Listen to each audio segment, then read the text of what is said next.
Guys welcome back to my channel this your বঙ্গল শরণ্যা মণ্ডল। তো আমি চ্যানেলের নাম চেঞ্জ করেছি অ্যান্ড আজকে যেটা তোমরা আমার ভিডিওর একদম ওয়েট করো না, কিন্তু তাও আমি ভিডিও তো দেবো। অ্যান্ড আজকে আমি নিয়ে চলে এসেছি এইটার রিভিউ। এটা আমার অনেক দিনের খাওয়ার ইচ্ছে ছিল, তো ফাইনালি আমি ইটালিও বলে একটা কেক শপ থেকে পেয়ে গেছি।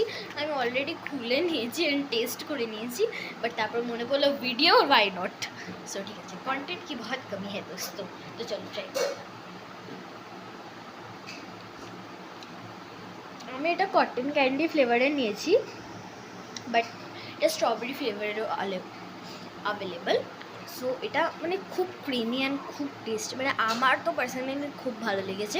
এটাকে পেছনে লেখা আছে যে এটা পুরো ফ্রিজ থেকে বার হয় অ্যান্ড দেন ওটাকে 2 মিনিট রেখে দিতে হয়, যখন ওটা ঠান্ডা হয়ে যায় তখন খেতে হয়।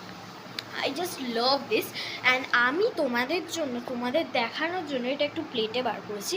এই দেখো দেখতে কি ড্যাশিং, অ্যান্ড দেন এই দেখো এত এত এত এত স্মুথ।